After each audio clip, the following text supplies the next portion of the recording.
कल सुबह सोकर उठें और पता चले कि सरकार ने ये तय कर लिया है कि आज से कोई भी इंसान अपनी मर्जी की किताब नहीं पढ़ सकता। ये तो बहुत ही डरावना ख्याल है ना?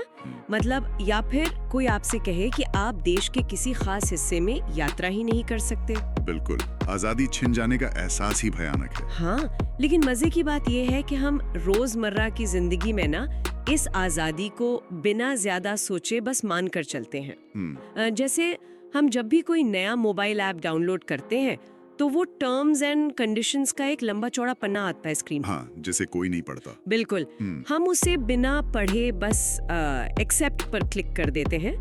लेकिन किसी भी आजाद देश के भी ना अपने कुछ टर्म्स एंड कंडीशंस होते हैं जो सरकार और नागरिकों के बीच का जो रिश्ता है उसे तय करते हैं। और यही आज की हमारी चर्चा का केंद्र भी है। सही कहा। तो आज हम मेधावी लर्नर्स के जो बहुत ही विस्तृत नोट्स और दस्तावेज हैं, उनकी गहराई में उतर रहे हैं। और इस गहन विश्लेषण का हमारा जो विषय है वो है भारतीय संविधान के मौलिक अधिकार यानी फंडामेंटल राइट्स। इस डीप डाइव का हमारा मुख्य मिशन ये है कि हम इन कानूनी पन्नों में जो लोकतंत्र का असली अर्थ छुपा है ना, उसे डिकोड करें, और वो भी बिना किसी भारी भरकम कानूनी जार्गन या शब्दावली में उलझे। और ये बहुत जरूरी भी है, क्योंकि अगर ध्यान से देखा जाए तो ये अधिकार सच में किसी देश के उन टर्म्स एंड कंडीशंस की तरह ही हैं जिन्हें समझे बिना हम बस जी रहे हैं। हाँ। लेकिन असल जिंदगी में ये हमारी सबसे बड़ी ढाल है। मेधावी लर्नर्स के नोट्स बहुत स्पष्ट रूप से बताते हैं कि भारतीय संविधान के भाग 3 में जो ये अधिकार मौजूद हैं, ये अमेरिका के बिल ऑफ राइट्स प्रेरित हैं। अच्छा, अमेरिका से प्रेरित है। हाँ, और ये पूरी तरह से जस्टिशिएबल है, मतलब अदालतें इनकी रक्षा करती हैं।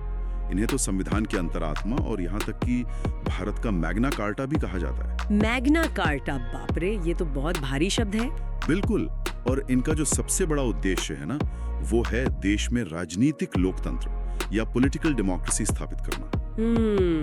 राजनीतिक लोकतंत्र, मतलब इसका सीधा सा अर्थ ये हुआ कि सरकार चाहे कितनी भी ताकतवर क्यों ना हो जाए, वो कुछ लक्ष्मण रेखाओं को पार नहीं कर सकती। हाँ, लक्ष्मण रेखाएं। लेकिन देखिए, यहाँ एक सवाल उठना लाजमी है, क्या ये अधिकार असीमित है? मेरा मतलब है, क्या कोई भी इंसान इन अधिकारों के नाम पर कुछ भी, मतलब लिटरली कुछ भी करने के लिए आजाद है? यहीं पर तो इस पूरे दस्तावेज की सबसे दिलचस्प बात सामने आती है। ये अधिकार निरपेक्ष या जिसे हम एब्सोल्यूट कहते हैं ना, वो नहीं है। अच्छा। हाँ, समाज में व्यवस्था बनाए रखने के लिए इन पर उचित प्रतिबंध या कह लीजिए रीजनेबल रेस्ट्रिक्शंस लगाए जा सकते हैं।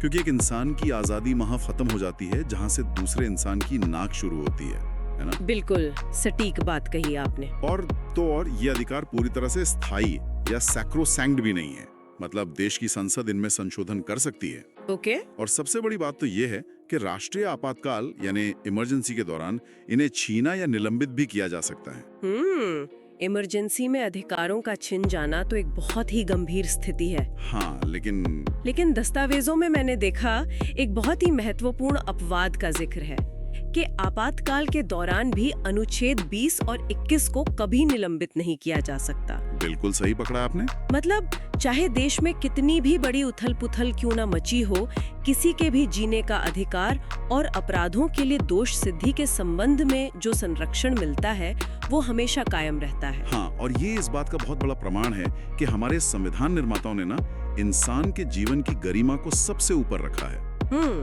और जहाँ तक इन अधिकारों में बदलाव की बात है, तो इसका एक बहुत बड़ा ऐतिहासिक उदाहरण हमारे सामने ही है। आपको पता होगा, मूल रूप से संविधान में 7 मौलिक अधिकार थे। 7 थे, पर अभी तो शायद अभी सिर्फ 6 बचे हैं। ओहो, हाँ, संपत्ति का अधिकार। नोट्स में पढ़ा था मैंने कि 1978 में जो 44वां संविधान संशोधन हुआ था, उसके जरिए इस अधिकार को मौलिक अधिकारों की सूची से पूरी तरह हटा दिया गया था। ये पहले अनुच्छेद 19F और 31 में था ना? हाँ, बिल्कुल वही था। और इसके पीछे का जो कारण है ना, वो समझना बहुत जरूरी है हमारे सुनने वालों के लिए। हाँ, बताइए। देखिए, आजादी के तुरंत बाद देश को जमींदारी प्रथा खत्म करनी थी, जमीन का समान बंटवारा करना था, जो कि बहुत जरूरी था उस वक्त। बिल्कुल, लेकिन संपत्ति का अधिकार चूंकि एक मौलिक अधिकार था, तो सरकार जब भी विकास या जमीन सुधार के लिए कोई भी कदम उठाती तो लोग सीधे अदालत पहुंच जाते थे कि भाई हमारा मौलिक अधिकार छिन रहा है। अच्छा, तो ये तो विकास के रास्ते में बहुत बड़ी कानूनी रुकावट बन गया होगा। एग्जैक्टली। इसीलिए इसे मौलिक अधिकारों के भाग 3 से निकालकर भाग 12 के अनुच्छेद 300A के तहत डाल दिया गया। मतलब अब ये सिर्फ एक कानूनी अधिकार है, मौलिक अधिकार नहीं। हाँ, लीगल राइट है बस। तो अब संपत्ति रखना एक कानूनी हक है। खैर, अब इससे पहले कि हम एक एक करके सारे अधिकारों को समझें, एक बहुत ही बुनियादी सवाल मेरे मन में आ रहा है। ये अधिकार आखिर हमें सुरक्षा देते किससे हैं? बहुत बढ़िया सवाल है। नोट्स बताते हैं कि संविधान इस सत्ता को राज्य या स्टेट कहता है और अनुच्छेद 12 इस राज्य की जो परिभाषा देता है ना, वो सच में हैरान करने वाली है। मतलब मुझे तो बहुत अचरज हुआ पढ़कर। हाँ, क्योंकि उसमें सिर्फ सरकार नहीं है। वही तो, इसमें सिर्फ भारत सरकार या संसद शामिल नहीं है, बल्कि राज्यों की सरकारें, पंचायतें और नगरपालिकाएं जैसी लोकल बॉडीज भी शामिल हैं। बिल्कुल। और जो बात मुझे सबसे ज्यादा चौंकाने वाली लगी वो ये कि इसमें LIC, ONGC और अन्य पब्लिक सेक्टर संस्थाएं भी राज्य की परिभाषा के अंदर आती हैं। हाँ, और इसका कारण बहुत सीधा सा है। ये सभी संस्थाएं किसी न किसी रूप में सरकार की शक्तियों का ही तो इस्तेमाल कर रही है ना। लॉजिकल है। देखिए, अगर सरकार सीधे तौर पर कोई भेदभाव नहीं कर रही, लेकिन उसकी बनाई हुई कोई कंपनी है, जैसे मान लीजिए LIC है, हाँ। अगर वो अपने कर्मचारियों या ग्राहकों के साथ मौलिक अधिकारों का हनन करती है, तो उसे भी सरकार का ही कृत्य माना जाएगा। यार, ये तो सच में बहुत दिलचस्प है। मतलब LIC और ONGC भी राज्य हैं। ये तो बिल्कुल ऐसा है जैसे किसी क्रिकेट मैच में अचानक पता चले कि जो मैदान की घास है वो भी अंपायर का काम कर रही है। बहुत ही बेहतरीन उपमा दी है आपने। मतलब जिसका काम सिर्फ खेल का हिस्सा होना लग रहा था, उसके पास भी नियम थोपने या अधिकारों को प्रभावित करने की ताकत है। हाँ, और चूंकि ये जो राज्य रूपी अंपायर है या ये जो पूरी सत्ता है, ये इतनी विशाल है, इसलिए नागरिकों के पास इसके खिलाफ कोई बहुत मजबूत ढाल भी होनी चाहिए। बिल्कुल होनी चाहिए। और वो ढाल है अनुच्छेद 13, जो जुडिशियल रिव्यू यानी न्यायिक समीक्षा की शक्ति को स्थापित करता है।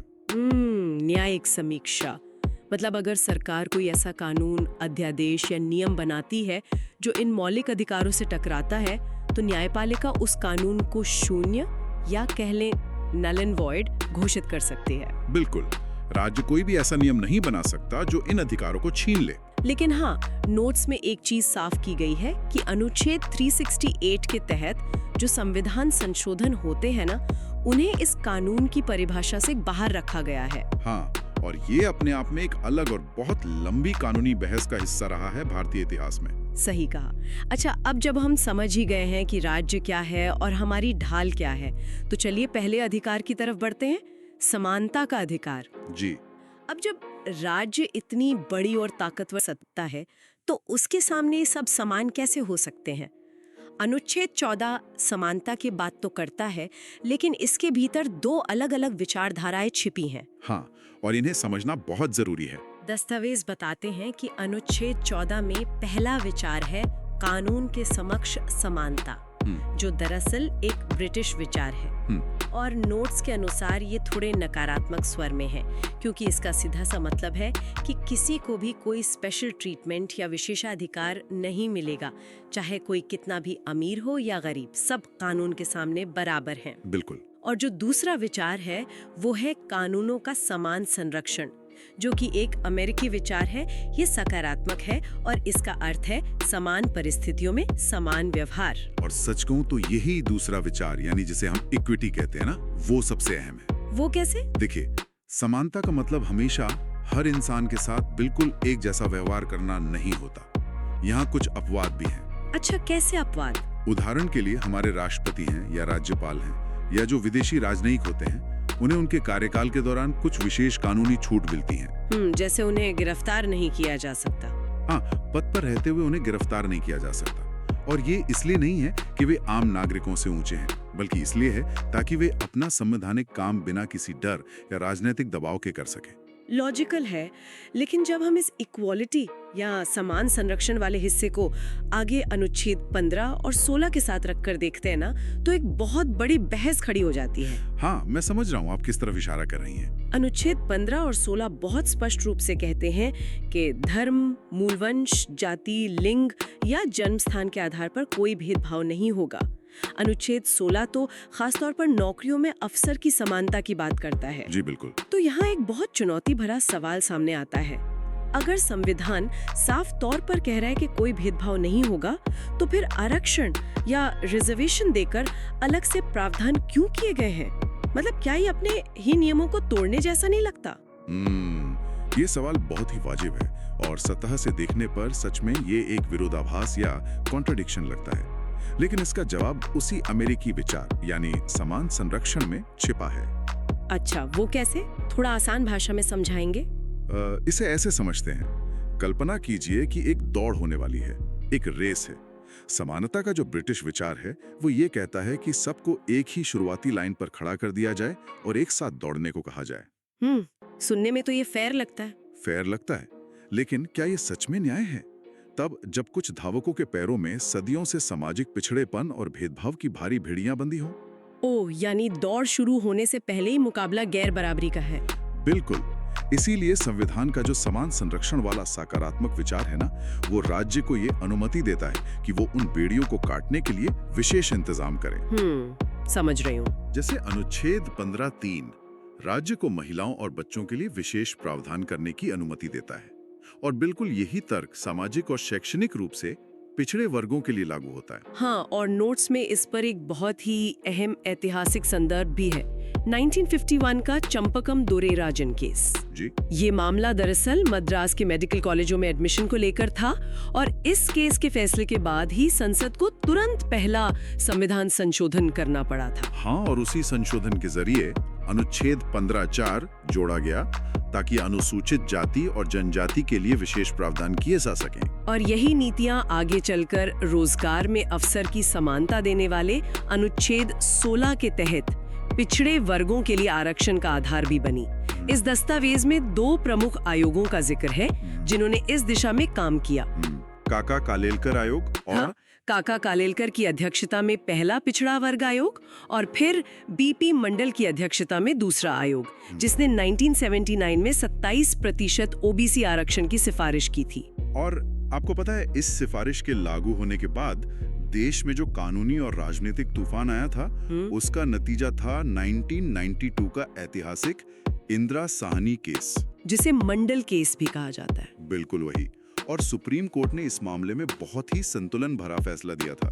अदालत ने उस 27% ओबीसी आरक्षण को तो सही माना, क्योंकि वो उस समान संरक्षण के सिद्धांत के अनुकूल था।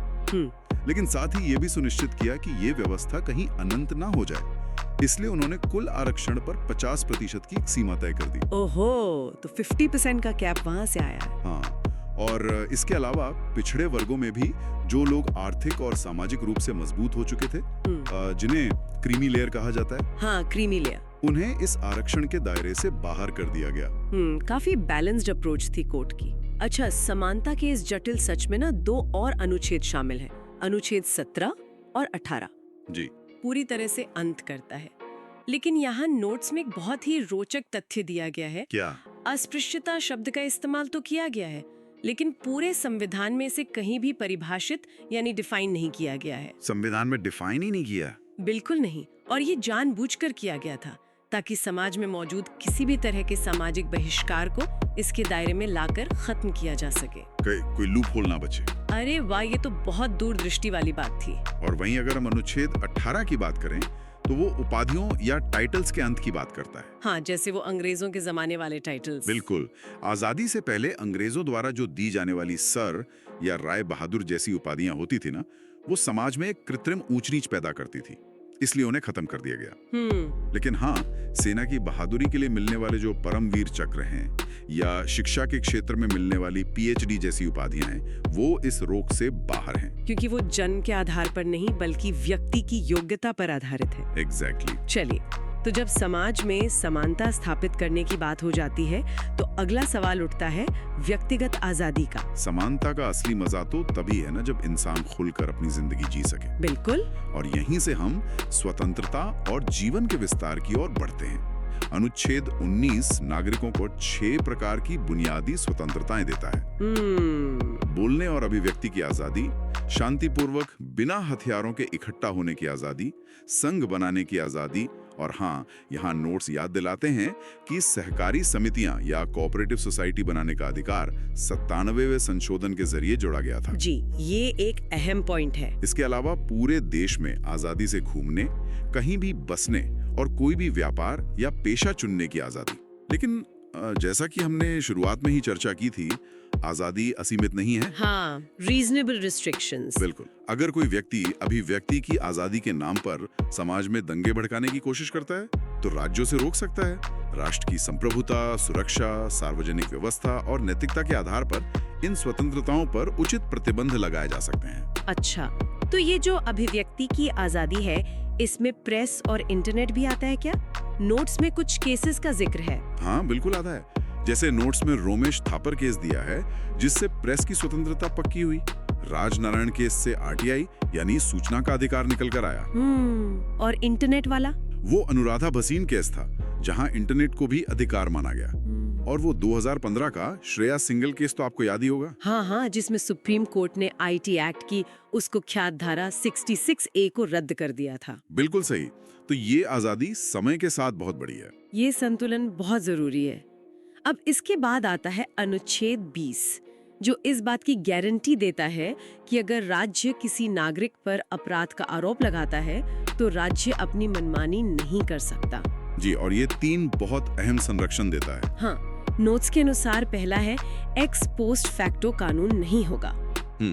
जिसका सीधा सा मतलब यह है कि कोई भी कानून पीछे की तारीख से लागू होकर सजा नहीं बढ़ा सकता। मतलब अगर मैंने आज कोई अपराध किया और आज उसकी सजा 6 महीने है, तो कल सरकार कानून बदलकर मुझे 2 साल की सजा नहीं दे सकती। बिल्कुल नहीं। अपराध के वक्त जो कानून था वही लागू होगा। और दूसरा संरक्षण है डबल जेपर्डी। मतलब एक ही अपराध के लिए किसी भी इंसान को 2 बार सजा नहीं मिल सकती। हाँ, और तीसरा है सेल्फ इंक्रिमिनेशन, यानी पुलिस किसी को भी खुद अपने ही खिलाफ गवाही देने के लिए मजबूर नहीं कर सकती। ये तो बहुत जरूरी है ताकि न्याय की प्रक्रिया निष्पक्ष रहे। बिल्कुल।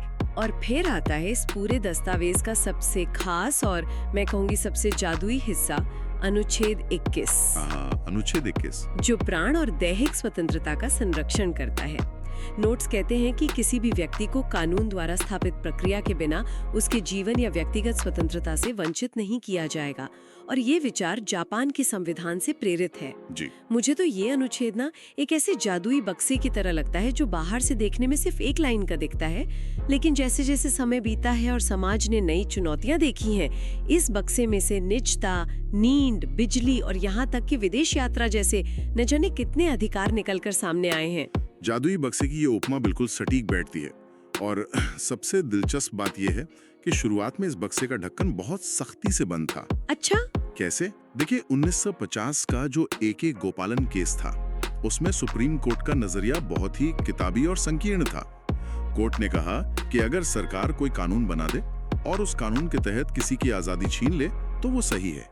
मतलब बस कानून की प्रक्रिया का पालन होना चाहिए, चाहे वो कानून कितना भी क्रूर क्यों ना हो। बिल्कुल, तब यही माना जाता था। फिर ये बदला कैसे? ये बदला 1978 के मेनका गांधी केस से। इस केस ने तो इस बक्से को पूरी तरह खोल दिया। जब मेनका गांधी का पासपोर्ट बिना कोई कारण बताए जब्त कर लिया गया था, तो कोर्ट ने अपने ही पुराने फैसले को पलट दिया। कोर्ट ने कहा कि सिर्फ कानून द्वारा स्थापित प्रक्रिया होना काफी नहीं है, वो प्रक्रिया उचित, न्यायपूर्ण और तार्किक भी होनी चाहिए। अरे वाह! यहीं से भारतीय न्यायपालिका ने अमेरिकी ड्यू प्रोसेस यानी कानून की उचित प्रक्रिया के सिद्धांत को अपना लिया। हाँ, और कोर्ट ने कहा कि विदेश यात्रा करना भी अनुच्छेद 21 के तहत मौलिक अधिकार है। और ये सिलसिला यही नहीं रुका। हाँ, नोट्स में बहुत सारे केसेस हैं। जी, सुप्रीम कोर्ट ने इस अनुच्छेद की व्याख्या इतनी विस्तृत कर दी कि जीवन का मतलब सिर्फ पशुओं की तरह जिंदा रहना नहीं है, बल्कि मानवीय गरिमा के साथ जीना हो गया। जैसे ओल्गा टेलिस केस में आजीविका के अधिकार को जोड़ा गया, हुसैनरा खातून केस में त्वरित सुनवाई और मुफ्त कानूनी सहायता को, स्पीडी ट्रायल। हाँ, और यहाँ तक कि अरुणा शानबाग मामले में पैसिव यूथेनेशिया यानी निष्क्रिय इच्छा मृत्यु को भी इसी के तहत देखा गया। और इसी गरिमा को बचाए रखने के लिए 2017 का ऐतिहासिक KS पुट्टास्वामी केस सामने आया था, जिसने निजता यानी प्राइवेसी को एक पूर्ण मौलिक अधिकार बना दिया। बिल्कुल। आज हमारे फोन का डेटा सुरक्षित है, तो वो इसी जादुई बक्से की वजह से है। हाँ, स्वतंत्रता और जीवन के अधिकार बहुत शानदार हैं, लेकिन देखिए, एक पहलू ये भी है कि ये अधिकार उनके लिए तो बहुत कारगर हैं जो अपनी आवाज उठा सकते हैं, जिनके पास संसाधन है। सही बात है। तब क्या होता है जब व्यक्ति बहुत कमजोर हों, जैसे कि बच्चे हों या हाशिए पर खड़े अल्पसंख्यक हों या ऐसे लोग जिन्हें पुलिस गिरफ्तार कर रही हो और उन्हें अपने कानूनी अधिकारों का पता ही ना हो? ये एक बहुत ही संवेदनशील बिंदु है और यहीं पर संविधान भेद्यता या जिसे हम वल्नरेबिलिटी कहते हैं, उससे सुरक्षा प्रदान करने का काम करता है। जी। दस्तावेज बताते हैं कि अनुच्छेद 21A, जिसे 2002 में 86वें संशोधन के जरिए जोड़ा गया था, वो 6 से 14 वर्ष के बच्चों के लिए मुफ्त और अनिवार्य शिक्षा को एक मौलिक अधिकार बनाता है, ताकि गरीबी किसी बच्चे के भविष्य के आड़े ना आए। बिल्कुल। और फिर आता है अनुच्छेद 22, जो गिरफ्तारी और हिरासत के खिलाफ सुरक्षा देता है। इसके 2 हिस्से हैं दरअसल। पहला है दंडात्मक या पनिटिव, जहां अपराध होने के बाद गिरफ्तारी होती है। इसमें व्यक्ति को ये जानने का पूरा अधिकार है कि उसे क्यों गिरफ्तार किया गया है, उसे अपने वकील से मिलने का अधिकार है, और सबसे जरूरी बात, 24 घंटे के भीतर उसे किसी मजिस्ट्रेट के सामने पेश करना अनिवार्य है। और ये सुनिश्चित करता है कि पुलिस किसी को भी चुपचाप गायब न कर सके। हाँ। लेकिन अनुच्छेद 22 का एक दूसरा हिस्सा भी है जो अक्सर विवादों और बहसों के केंद्र में रहता है, और वो है निवारक निरोध, या जिसे हम प्रिवेंटिव डिटेंशन कहते हैं। इसके बारे में पढ़कर तो मुझे सच में बहुत अचरज हुआ। हाँ। मतलब व्यक्ति ने कोई अपराध किया नहीं है, लेकिन सिर्फ इस आशंका के आधार पर कि वो भविष्य में कोई अपराध कर सकता है, उसे अधिकतम 3 महीने तक हिरासत में रखा जा सकता है। जी, बिल्कुल रखा जा सकता है। ये तो बिल्कुल किसी हॉलीवुड की साइंस फिक्शन फिल्म जैसी कहानी लगती है, जहां भविष्य में होने वाले जुर्म को पहले ही भांप लिया जाता है और सजा दे दी जाती है। एक लोकतांत्रिक देश में ऐसा कानून कैसे हो सकता है? देखिए, ये विचार पहली नजर में थोड़ा डरावना और अलोकतांत्रिक जरूर लग सकता है, लेकिन इसके पीछे की जो जमीनी हकीकत है और जो हमारा इतिहास है, उसे समझना बहुत जरूरी है। भारत का जन्म विभाजन की भयानक हिंसा और उथल-पुथल के बीच हुआ था। संविधान निर्माताओं को पता था कि अगर देश में कहीं दंगे भड़कने वाले हैं या कोई राष्ट्रीय सुरक्षा को खतरे में डालने की साजिश रच रहा है, तो राज्य हाथ पर हाथ रखकर अपराध होने का इंतजार नहीं कर सकता। अच्छा, यानी इसका मकसद सजा देना नहीं है, बल्कि किसी बड़ी आपदा या दंगे को होने से पहले ही रोकना है। सटीक। ये व्यवस्था और शांति बनाए रखने का एक उपकरण है। हालांकि इस कठोर नियम में भी कुछ सुरक्षा उपाय रखे गए हैं। जैसे हिरासत में लिए गए व्यक्ति को ये जानने का अधिकार है कि उसे क्यों पकड़ा गया है, और उसे इसके खिलाफ अपना पक्ष रखने का मौका भी दिया जाना चाहिए। कमजोर वर्गों की सुरक्षा की बात करें तो जो कि है शोषण के विरुद्ध अधिकार। बिल्कुल, क्योंकि अगर इंसान का शरीर और उसका श्रम ही आजाद नहीं है, तो बाकी सारी बातें तो बेमानी है। एकदम सही। ये सुरक्षा अनुच्छेद 23 और 24 में दी गई है। अगर हम पहले अनुच्छेद 24 को देखें तो ये बाल श्रम पर रोक लगाता है। 14 साल से कम उम्र के बच्चों को कारखानों या खदानों में काम पर नहीं लगाया जा सकता। हाँ, लेकिन इसमें एक बड़ा प्रैक्टिकल पहलू भी है।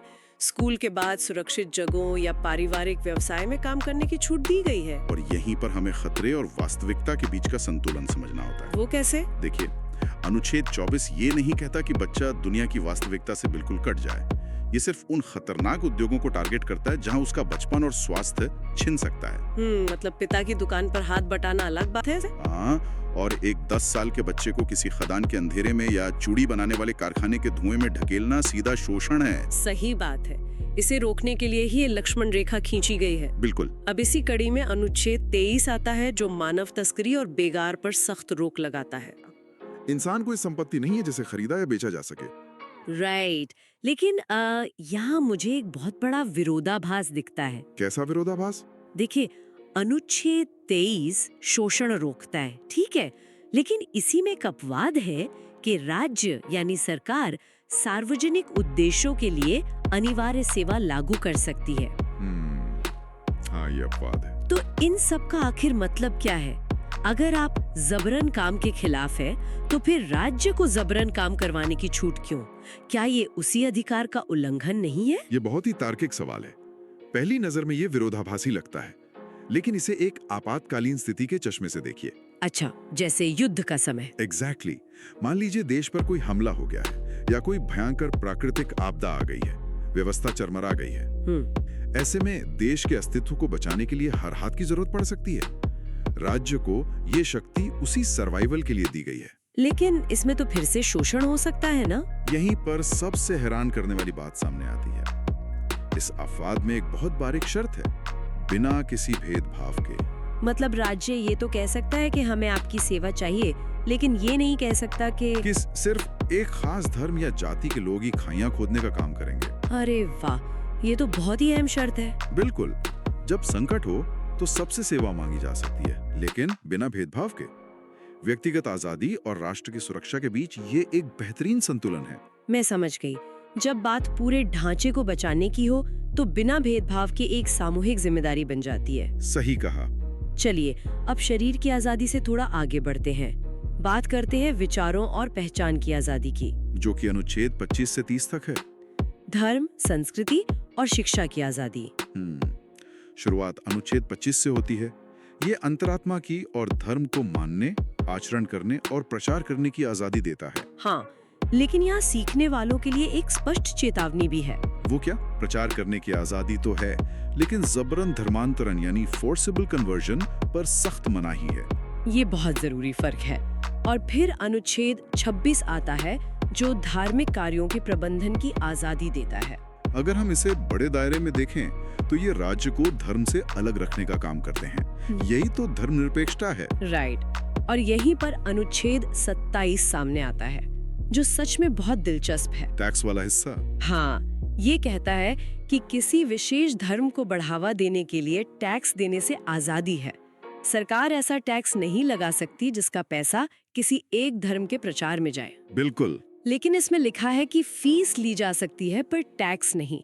तो अगर सरकार कुंभ मेले या हज यात्रा के लिए पुलिस और मेडिकल कैंप लगा रही है, तो क्या वो वहाँ लोगों से फीस ले सकती है? एकदम सटीक सवाल है। इसे ऐसे समझिए, टैक्स एक बाध्यकारी भुगतान है जो सामान्य फंड में जाता है, जिसका कोई फिक्स लक्ष्य नहीं होता। सही। सरकार पूरे देश के टैक्स का पैसा किसी एक धर्म के लिए खर्च नहीं कर सकती। लेकिन जब वो किसी आयोजन में विशेष सुरक्षा या मेडिकल सुविधा देती है, तो वो सुविधा का बिल ले सकती हैं। एग्जैक्टली। वो फीस उसी विशेष सेवा पर खर्च होती है।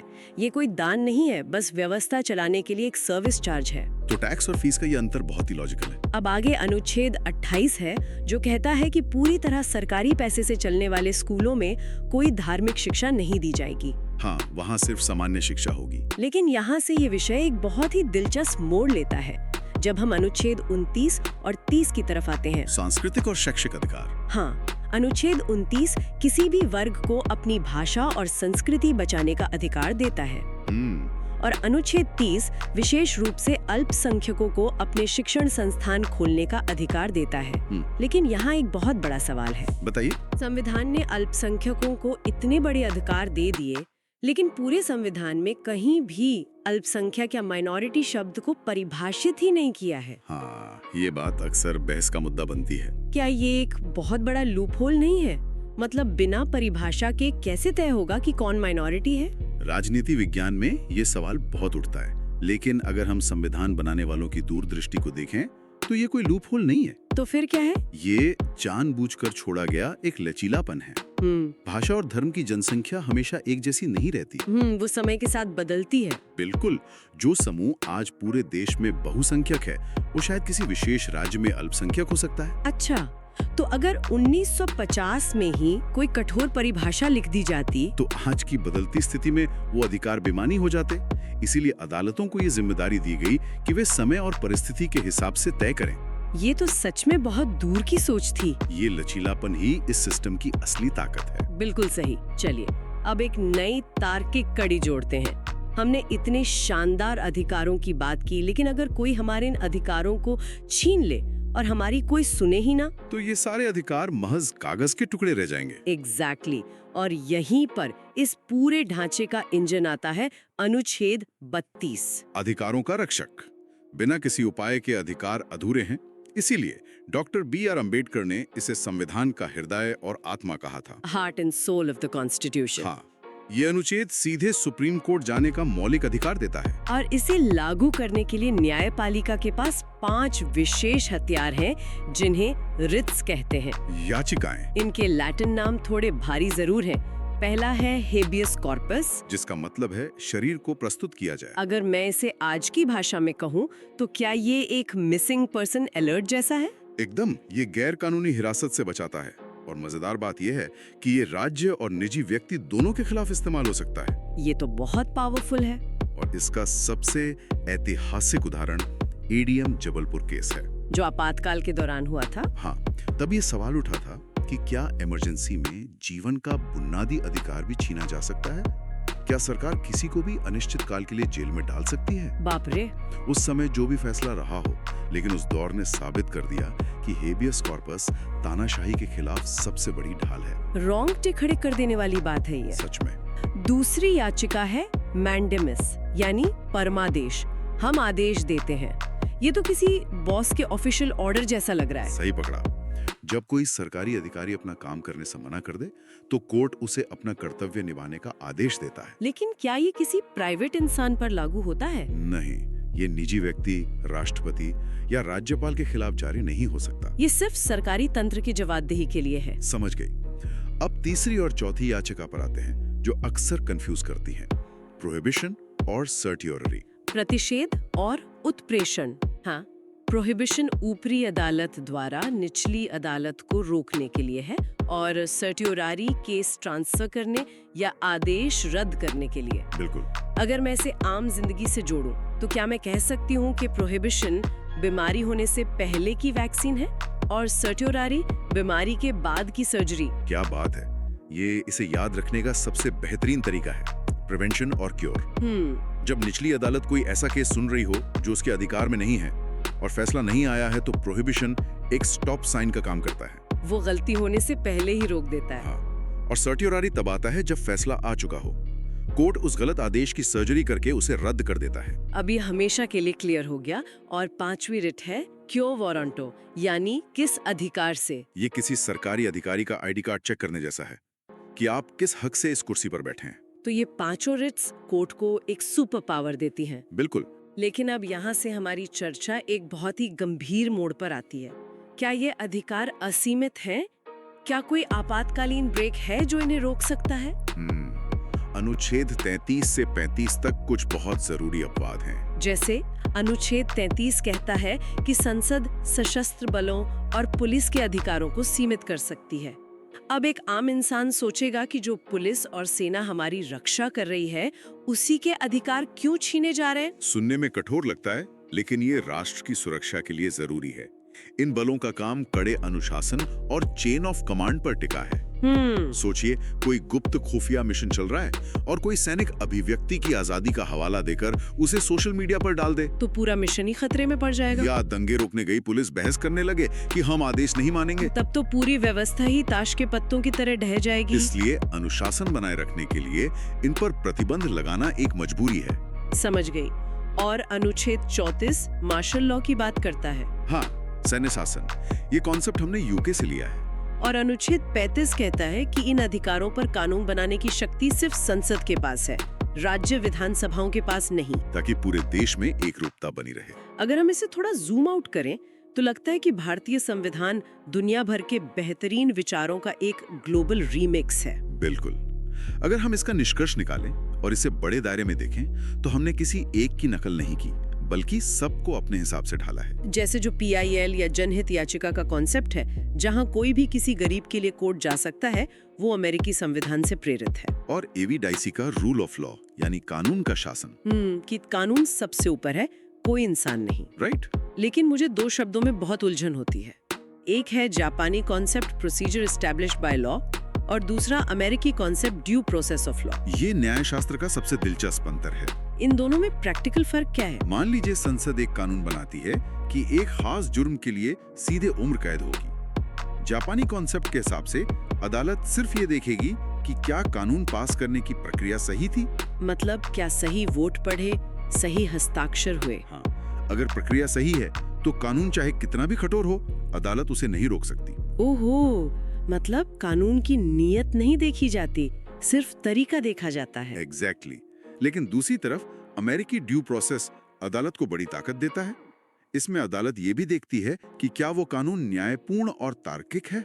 क्या वो इंसानियत के खिलाफ तो नहीं है? हाँ, अगर कानून मनमाना है तो प्रक्रिया सही होने पर भी अदालत उसे खारिज कर सकती है। ये तो बहुत बढ़िया है। और भारत में मूल रूप से सिर्फ प्रक्रिया वाली बात थी, लेकिन ऐतिहासिक मेनका गांधी केस के बाद सुप्रीम कोर्ट ने ड्यू प्रोसेस की आत्मा को भी हमारे सिस्टम में शामिल कर लिया। क्या बात है, ये सफर सच में अद्भुत है। बिल्कुल। तो आज के इस गहन विश्लेषण को अगर हम समेटें तो साफ है कि मौलिक अधिकार सिर्फ रटने वाली धाराएं नहीं है, ये एक जीवंत वादा है जो हमें शोषण से बचाता है। हाँ, अमेरिका से जनहित याचिका लेने से लेकर जापान और यूके से न्याय के ढांचे को अपनाने तक ये एक बेहद मजबूत ढांचा है। और ये हर दिन सुप्रीम कोर्ट की नई व्याख्याओं के साथ खुद को अपडेट करता है। एकदम सही। और इस चर्चा का अंत करने से पहले सोचने वाली बात है, या कहें कि हमारे सीखने वालों के लिए एक विचारोत्तेजक सवाल है। वो क्या? आज हमने देखा कि कुछ अधिकार जैसे अनुच्छेद 15, 16, 19, 29 और 30 केवल भारत के नागरिकों को मिलते हैं, विदेशियों को नहीं। सीमाओं के आधार पर। राइट। लेकिन आज के इस डिजिटल दौर में जहां हमारी पहचान और डेटा बिना किसी पासपोर्ट के दुनिया भर के सर्वर्स में घूमते हैं, ये एक बहुत गहरा पॉइंट है। क्या आने वाले समय में एक नागरिक और विदेशी के बीच की ये स्पष्ट रेखा धुंधली नहीं पड़ जाएगी? क्योंकि डिजिटल दुनिया की तो कोई सीमा नहीं होती। भाषा को फिर से नहीं लिखना पड़ेगा। इस पर अपने स्तर पर जरूर विचार कीजिएगा। ये सच में सोचने वाली बात है।